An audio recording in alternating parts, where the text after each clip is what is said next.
If the fitness community was a blockbuster, Mario Rios would be that movie that's so bad that it becomes entertaining. And it's so easy to make fun of because of how non-self-aware it is. If you're familiar with my content at all, you've probably seen the multiple times I've caught him contradicting himself. Cardio is not the best form of exercise for weight loss because weightlifting is far better. The most common fitness question is how do I lose weight? And there's only one answer. You're eating too much. But there's two solutions. One is just eat less. But a lot of people struggle with this. So you want to do the second solution, which is add more cardio. Bodybuilders should not go to gyms because they train in a gym so lazy, they can save money on a gym membership by just getting some dumbbells and working out on the couch. You cannot tell me you're lifting hard if you go in the gym and use machines and sit down most of the time. Fake Mario Rios is Denali Gordon, bro. Oh yeah, he is. He just copies my style, bro. It's crazy. Like, people keep bringing up this Denali Gordon guy. I don't know who that is. But recently, he's hit a whole new low when it comes to rage baiting and saying whatever is most polarizing at the time to try to get more views. He recently posted a video called Exposing Protein Powder, where he talks about how protein powder and dairy in general is somehow unhealthy. And by the end of this video, whether you agree with this claim or not is up to you. But I'm making this video to call out his hypocrisy and make fun of him a little bit. But overall, milk him for views. When I was growing up, the milk propaganda was at its peak. They had advertisers with pro athletes who suggested milk was the entire reason they were so good at their sport. So naturally, kids and even adults too thought that milk was a superfood, when in reality it's unhealthy just like protein powder. The first big problem with whey protein powder is how cows are treated and fed. The overwhelming majority of whey protein is not grass-fed. So that means that cows were likely eating moldy grains that were sprayed with nasty herbicides, which is not only bad for them, but bad for you too. Eating anything with GMO is going to cause a lot of health-related problems, one being lower testosterone. These cows suffer and are tortured. To produce milk and whey protein, cows are separated from their young, impregnated constantly,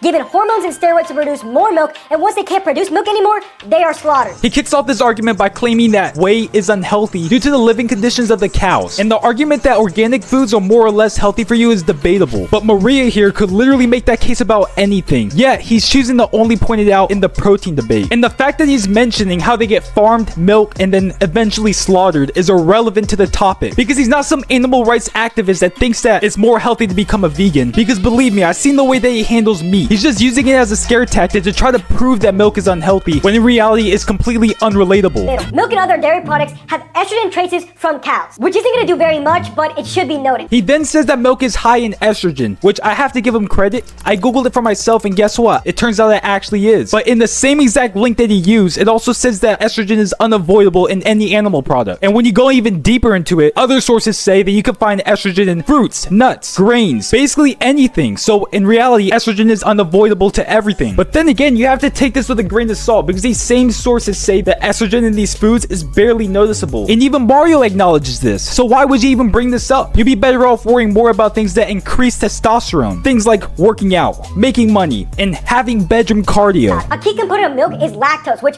adults actually struggle to digest. If you're a kid, you can digest lactose fine, but as you grow older, you have difficulty actually breaking it down. And think about the last time you bought milk. Did you buy it from a bag? Did you buy it from a glass container? Probably not. You bought it out of a plastic jug. Studies have found that certain chemicals in plastic can leach out of the plastic and into the food and beverages we eat. And those chemicals are linked with a bunch of health problems like fertility issues, lower testosterone, and obesity. First of all, if you're lactose intolerant, you just gotta man up because that's a skill issue. Second of all, if you're gonna do the whole processed food, microplastic, Eddie Abu, Captain Red 40 type of thing, picking a food that humans have consumed for thousands of years, something that every mammal consumes, something that humans still consume to this day, fresh out the womb for the first couple of months of our lives, is completely weird and very contradicting. Now on to the main event of the evening, which is what is wrong with whey protein powder. Whey protein powder has become so popular in the fitness and bodybuilding industry because protein is what builds muscle, right? Which is so fucking stupid. I went over my full day of eating that it's not hard to get protein, but it's hard to get the carbs and fats you need, particularly on a bulk. The carbs will help your gym performance and make sure you're performing at your best and getting stronger, while the fats are going to help you increase your testosterone levels. So why is protein more important than those? It's because if you want to sound nutritionally savvy in the fitness space,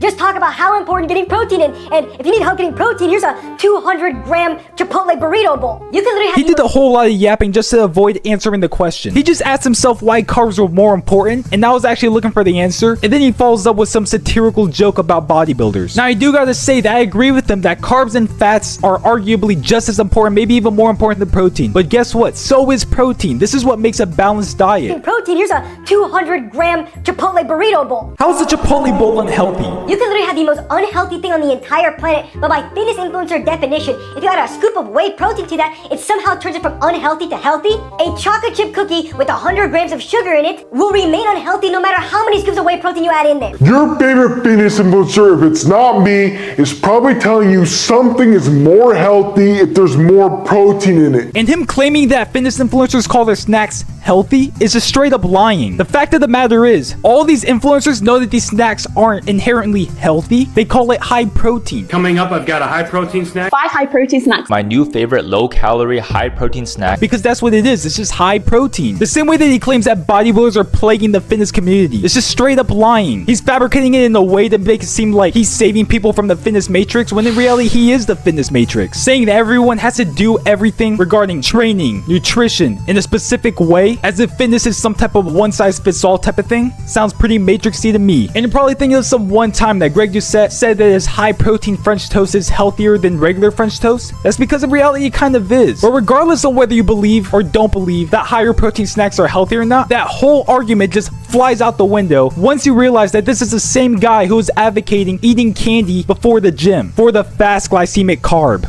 You need to be eating candy to build muscle. This is because after a resistance training workout, you want 30 to 100 grams of a high glycemic carb to reduce muscle protein breakdown. High glycemic meaning fast digesting. And for a carb to be fast digesting, it can't be nutrient dense and is typically very sugary. So just how you strategically time your protein shake, you want to do the same with eating candy. Coming from someone that's hitting on protein snacks because of the artificial ingredients, the coloring, the chemicals, the sugars, I find it super hypocritical that you're telling people that it's okay to eat all of these candies, which contain the same amount, if not even more, of these artificial ingredients and chemicals. Only difference is one contains more protein than the other. But if he wasn't against that, then he wouldn't be polarizing, which means that he wouldn't get views. And like I said, I really don't care whether you do or don't eat artificial ingredients. I'm just pointing out the blatant hypocrisy. Companies are now creating healthy, high-protein variations of their unhealthy foods. And they're smart because they know this is a marketing scheme that has been shown to fool people. And this wouldn't be a huge problem if whey protein didn't have so many issues which make it unhealthy. All whey protein powders any fitness influencer promotes are GMO and filled with added sweeteners, sunflower oil, natural and artificial flavoring, which are honestly toxic and super unnecessary. Like, look at the ingredients of this protein powder. Oh, and how about this one? For all the people who stop reading nowadays, why are you buying a whey protein powder with an essay on the back? Now he's basically mentioning his protein of choice, which is called Leon Edwards Protein Seed, also known as Liquid Black Magic.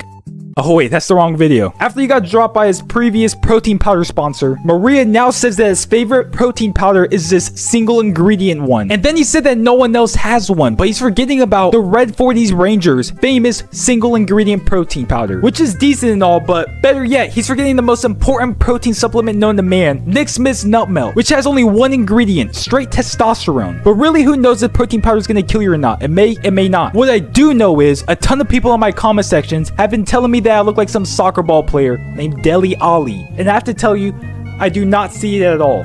But let me know what you guys think.